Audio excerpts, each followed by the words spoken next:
School of magic season 2 title लंबी dress को फर्श पर घसीटा गया। आदर्श ने राधा को सीढ़ियों से नीचे उतारा और बाहर की ओर चल दिया। मैं तुम्हें यहां से बाहर ले जा रहा हूं, आदर्श ने राधा से कहा। राधा ने भारी स्वर में सिर हिलाया। आदर्श हमेशा कहता था कि वो उसे एक जोड़ी पंख देगा, लेकिन राधा को कभी भी शानदार मैजिक इक्विपमेंट्स में कोई दिलचस्पी नहीं थी। आदर्श ने उसे जो दिया वह सुरक्षा की एक बड़ी भावना थी, जो पंखों की एक जोड़ी की तरह उसकी सुरक्षा कर रही थी। कई बार वह काफी राहत महसूस करती थी कि वह जो सुरक्षा प्राप्त कर रही थी उसके बदले में वह चल नहीं सकती थी।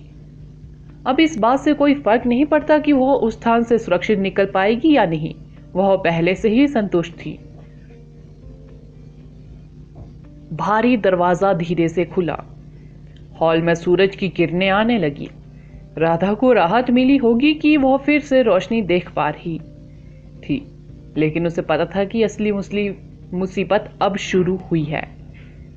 गोल्डन सन नाइट्स पहले से ही अपना फॉर्मेशन स्थापित कर चुके थे। उनके जादुई ऑरा ने मिलकर एक बहुत बड़ा दबाव बना दिया, जिससे सांस लेना बेहद मुश्किल हो गया था। आगे पीछे दो निर्णायकों की टुकड़ी थी, जिनका नेतृत्व उनके वाइस हॉल मास्टर शशांक कर रहे थे। उसे आगे बढ़कर राधा को मारने की इच्छा थी, ताकि उसकी बेटी शांति से आराम कर सके। 200 निर्णायक पद पर थे। सिर्फ एक आदेश पर वे अपने विनाशकारी स्पिलों का प्रयोग करते। स्पिल बारिश की तरह बरसते और उन लोगों को नष्ट कर देते। राधा ने आगे देखा तो पाया कि जिया का अंतिम संस्कार अभी भी हो रहा था। पार्थिन मंदिर के सभी लोग मौजूद थे, जिनमें शक्तिशाली पवित्र दरबारी मैजिशियन भी शामिल थे, जो अपने शानदार कोट पहने हुए थे। उनकी ताकत बेजोड़ थी। आदर्श के पास वहां से जाने का कोई मौका नहीं था, क्योंकि वहां कड़ी सुरक्षा व्यवस्था थी। आदर्श, उसे नीचे रख दो। अगर तुम उसके साथ प्रवेश द्वार से बाहर निकले तो गोल्डन सन नाइट्स तुम्हें वहीं मार देंगे, कुलून ने उसे धमकी दी। लोगों ने देखा कि दरवाजा खुलते ही आदर्श राधा को अपनी बाहों में उठाकर ले जा रहा था। यह बिल्कुल स्पष्ट था कि आदर्श लड़की को अपने साथ ले जाने की योजना बना रहा था। आदर्श को स्टारनी माउंटेन पाथ पर पार करने के बाद पार्थिन मंदिर में किसी भी व्यक्ति से मिलने की अनुमति थी, लेकिन उसे उस व्यक्ति को अपने साथ ले जाने की अनुमति नहीं थी। वे कहते हैं कि अज्ञानी लोग निडर होते हैं। याफा ने आदर्श को देखा और मुस्कुराया। हमेशा कुछ पागल लोग होते हैं जो कुछ ऐसा करते हैं जिसे आप कभी नहीं समझ पाएंगे। आदर्श, तुम इस पर ध्यान से विचार करो। एक बार जब तुम उसे सेंटेंस हॉल से बाहर ले आओगे तो पार्थिन मंदिर और पवित्र न्यायालय तुम्हें उसका साथी मान लेंगे। तुम प्राचीन राजधानी के रक्षक हो सकते हो, लेकिन सल्लान ने गंभीर पाप किए हैं और उसके साथी के रूप में तुम्हें भी माफ नहीं किया जाएगा, टीसू ने कहा।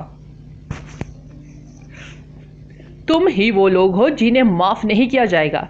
तुम दुनिया में सबसे न्यायप्रिय और सबसे धार्मिक होने का दावा करते हो। पार्थिन मंदिर और पवित्र न्यायालय सिर्फ बुद्धिहीन बेकार लोगों का एक समूह है। तुमने कभी सलान को व्यक्तिगत रूप से नहीं देखा, फिर भी तुम सिर्फ अपने तथाकथित सबूतों के कारण एक लड़की पर आरोप लगाने के लिए बेताब हो, और यहां तक कि इस तरह की हास्यास्पद अटकलें भी लगा रहे हो, यह कहते हुए कि उसके शरीर में एक और आत्मा छिपी हुई है और उसका दूसरा चरित्र खुद सलान है। मुझे बताओ, तुम में से किसने उसे दुष्ट षड्यंत्र करते या कोई पाप करते देखा है? तुम सबसे सरल तथ्यों से भी न्याय नहीं कर सकते, और तुम ऐसे सबूतों पर विश्वास करना पसंद करते हो जो मुझे बिल्कुल बकवास लगते हैं। तो क्या पार्थिन मंदिर और पवित्र न्यायालय न्याय करते हैं? तुम उस काले शैतान नगरी से बेहतर नहीं हो जो निर्दोष लोगों की हत्या करता है, आदर्श ने भीड़ का सामना होने पर गुस्से से कहा। भीड़ पहले से ही चौंक गई थी जब उन्होंने आदर्श को राधा को प्रवेश द्वार पर लाते देखा। उन्हें आश्चर्य हुआ। उसने घटनास्थल पर सभी को डांटना शुरू कर दिया। उसने अपनी आवाज कम करने की जहमत नहीं उठाई। पहाड़ पर मौजूद लगभग सभी लोगों ने इसे सुना। शक्तिशाली मैजिशियनों के शरीर में से तेज ऑरा फूटने के साथ ही माहौल और भी तीव्र हो गया, जिनकी गरिमा दांव पर लगी थी। सबसे ठोस सबूत है। सबूत काफी ठोस है। कार्डिगन ब्लरस्टोन ने केवल उसके खून पर ही प्रतिक्रिया क्यों दी? महान म्यूज बेलोरा ने कहा। तो आप कह रहे हैं कि आप शैतान नगरी से परिचित हैं? आदर्श ने पूछा। मैंने 370 ग्रे पुजारियों, 54 ब्लैक पादरी, 2 ब्लू डिकन, शैतान नगरी के एक जल्लाद को मार डाला है। मैंने उनके एक अड्डे को भी नष्ट कर दिया है। प्राचीन राजधानी की आपदा को एक तरफ रखते हुए क्या मैं पूछ सकता हूं यहाँ क्या किसी ने शैतान नगरी के अधिक सदस्य को मारा है जितना मैंने मारा है? अगर ऐसा है तो कृपया आगे बढ़े और मुझे शैतान नगरी के बारे में सब कुछ बताएं। उनके पास कितने ब्लू डिकन हैं, उनके रेड कार्डिगन्स की असली पहचान, और मुझे बताएं कि आप जोखिम उठाने के लिए तैयार हैं और वादा करते हैं कि कार्डिनल ब्लरस्टोन निश्चित रूप से हमें बता सकता है कि सलान कौन है। भले ही वो व्यक्ति एक छोटी लड़की हो, एक लड़की जो चल नहीं सकती, या एक बूढ़ा आदमी, पार्थेन मंदिर का एक अधिकारी, या यहाँ तक कि पवित्र न्यायालय का मैजिस्ट्रेट भी हो। आदर्श ने वापस पलटवार किया। आदर्श पवित्र न्यायालय पहले ही निष्कर्ष पर पहुंच चुका है और मानता है कि वह सलान है। तुम अभी भी ऐसा क्यों कर रहे हो? न्याय के हॉल के ग्लोरियन ने कहा। ग्लोरियन, तुमने मुझसे पहले क्या वादा किया था? मैंने तुम्हें राधा को पार्थेन मंदिर में लाने दिया था और तुमने मुझसे यह भी वादा किया था कि उसे कुछ नहीं होगा। क्या तुमने अपना वादा भूलने का फैसला किया है क्योंकि यह पार्थेन मंदिर के खिलाफ है? क्या तुम सच में सोचते हो कि सही काम करना अब महत्वपूर्ण नहीं है? क्या तुमने तर्क संगत रूप से सोचने की अपनी क्षमता खो दी है क्योंकि तुम्हें बस पार्थेन मंदिर और पवित्र न्यायालयों के आदेशों का आंख मूंद कर पालन करना है?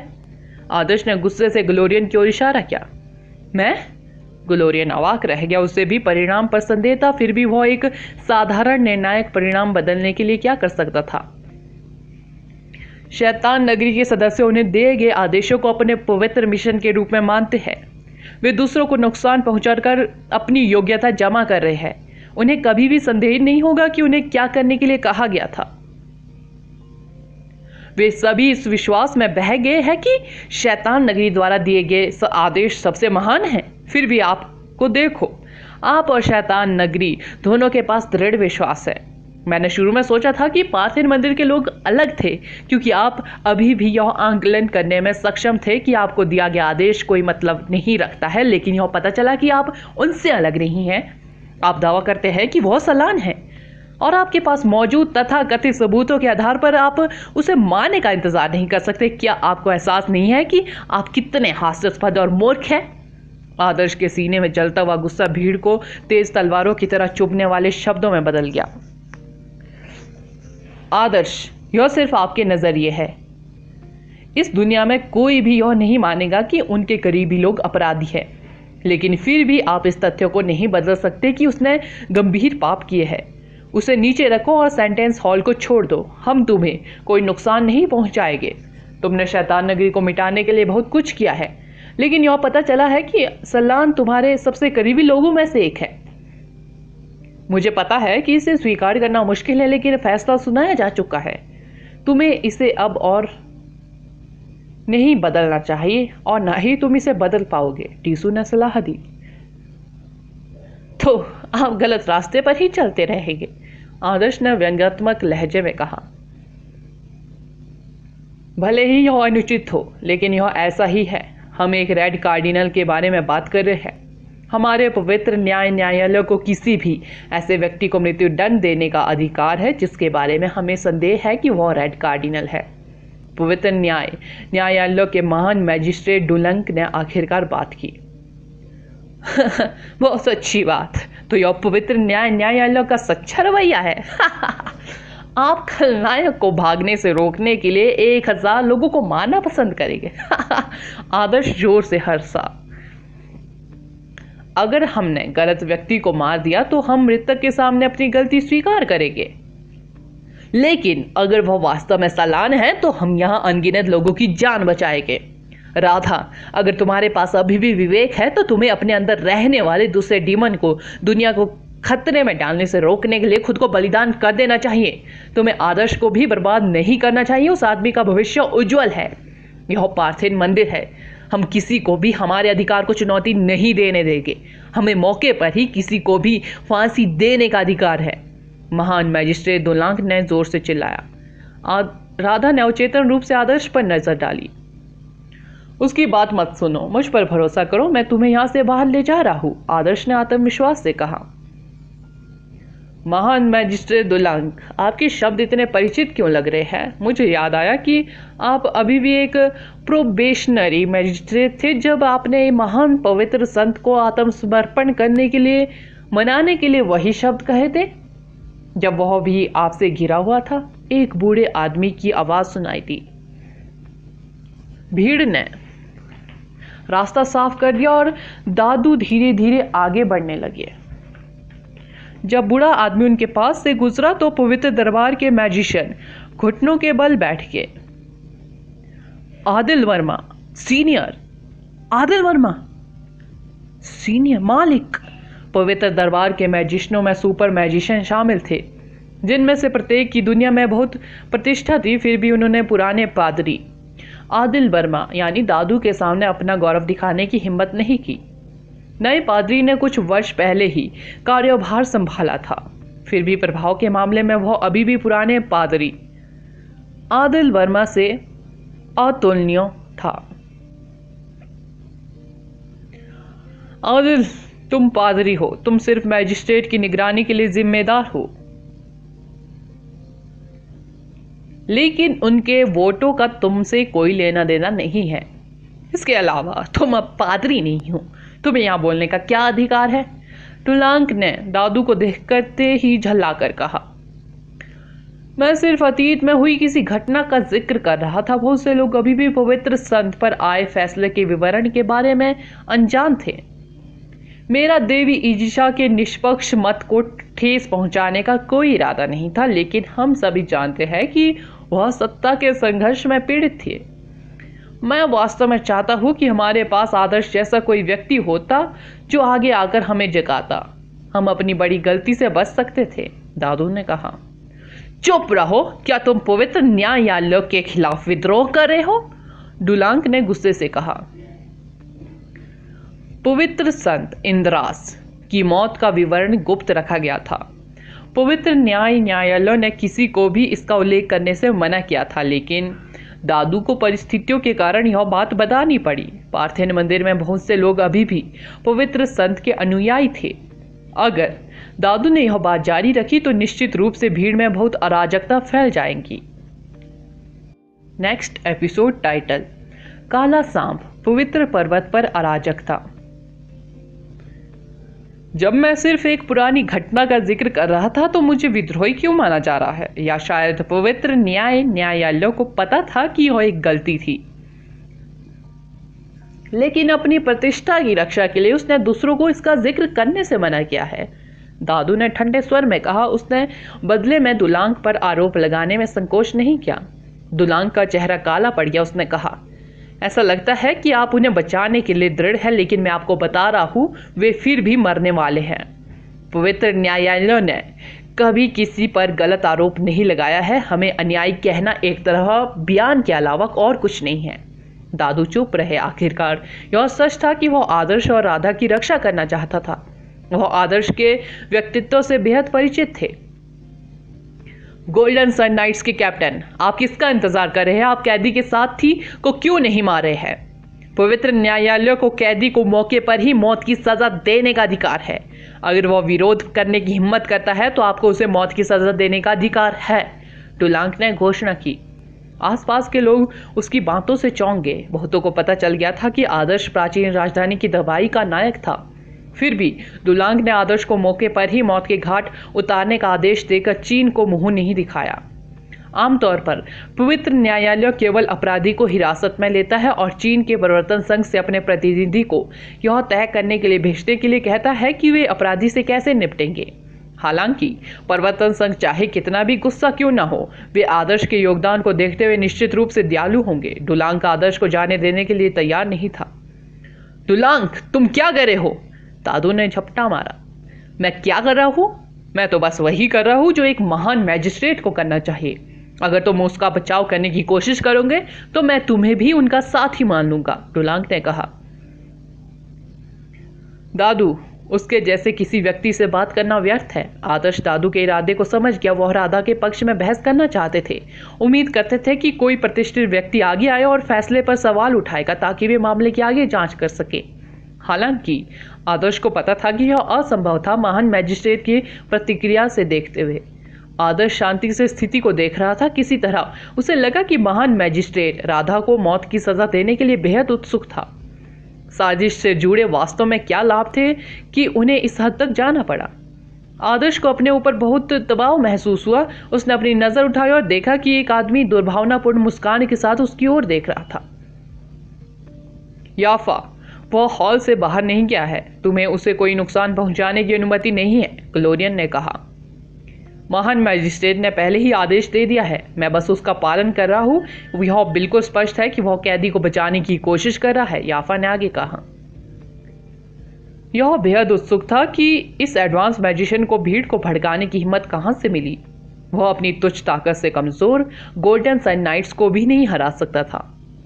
आदर्श, बाहर मत आना, टीसू ने चेतावनी दी। जब तक आदर्श राधा को हॉल से बाहर नहीं निकालता तब तक कोई भी उसे कुछ नहीं कर सकता। आदर्श की हैसियत बहुत बढ़ गई थी, यहां तक कि महान मैजिस्ट्रेट को भी अगर अपनी शक्ति का दुरुपयोग किया तो उसे दंडित किया जाएगा। मैं उसके साथ जा रहा हूं। अगर आप में से कोई भी मुझे रोकने की कोशिश करेगा तो मैं कोई दया नहीं दिखाऊंगा, आदर्श ने ठंडे स्वर में कहा। आदर्श का वाक्य पूरा करने के बाद प्रवेश द्वार से वह बाहर चला गया। वह राधा को कसकर पकड़े हुए था। वह भीड़ की निगाहों के सामने सीढ़ियों से नीचे उतरा।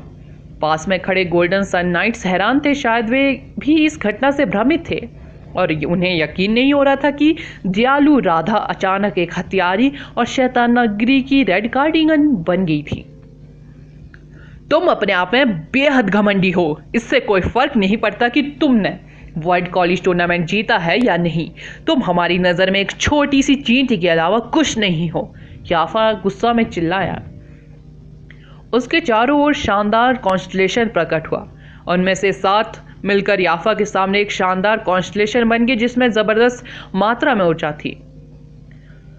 1000 तीर, विंड स्लैश, विशाल तनाती की तरह प्रचंड सुनहरी हवाएं सभी दिशाओं से आदर्श पर बरस रही थी। सुनहरी दरांती मिलकर एक विशालकाय दरांती में बदल गई। सेंटेंस हॉल जितनी ऊंची थी। यह दरांती तेजी से नीचे गिरी और सीधे आदर्श और राधा पर निशाना साधा। आदर्श ने शांति से सुपर स्पिल का सामना किया। उसके हाथ में प्राचीन रून से ढका हुआ एक गोला था। जब स्लॉटरिंग विंड स्लैश उसके पास आया तो उसने गोला हवा में उछाल दिया। एकाएक बहुत बड़ा कोहरा पूरे इलाके में फैल गया जिससे देखने वालों की नजरें सीमित हो गई। कोहरे में एक धुंधली काली रेखा दिखाई दी जो तेजी से बढ़ती गई। सेंटेंस हॉल के प्रवेश द्वार पर सीढ़ियां जल्द ही पूरी तरह से भर गई। आदर्श और राधा को घेरे हुए गोल्डन सन नाइट्स को एहसास हुआ कि कुछ ठीक नहीं है। वे जल्दी से दूर भाग गए। याफा की स्लॉटरिंग विंड स्लैश धुंध में विशाल आकृति पर उतरी। फिर भी ऐसा नहीं लगा कि इससे उसे कोई नुकसान पहुंचा है।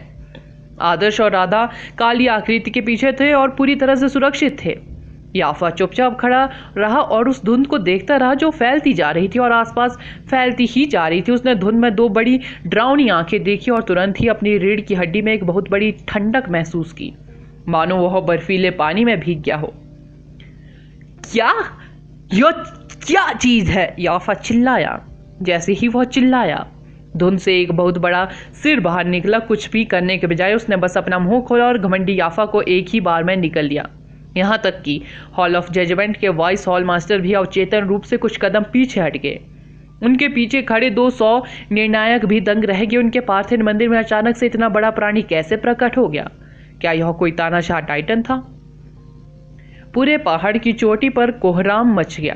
कोहरा लगातार बढ़ता जा रहा था और लगभग उदास आसमान तक पहुंच गया था। आसमान में बिजली चमकने लगी और तेज बारिश होने लगी। बारिश के बाद तेज हवाएं चली जिससे रंग बिरंगी भीगी हुई पंखुड़ियां हवा में उड़ गई। यह एक शानदार लेकिन असहज दृश्य था। जब बारिश तेज हो गई तो लोग अंततः उस प्राणी का असली रूप देख पाए। यह एक गगनचुंबी सांप था। कोहरे के कारण लोग उसका पूरा शरीर नहीं देख पा रहे थे। लेकिन विशालकाय सांप का सिर बारिश के पर्दे के ऊपर उठ गया था। वह पहाड़ पर खड़े लोगों की ठंडी निगाहों को घूर रहा था। हे भगवान, यह सांप है? एक शासक लेवल का प्राणी, यह एक शासक लेवल का प्राणी होना चाहिए। यह पार्थिव मंदिर में कैसे प्रकट हुआ? सभी लोग सदमे में चिल्ला रहे थे।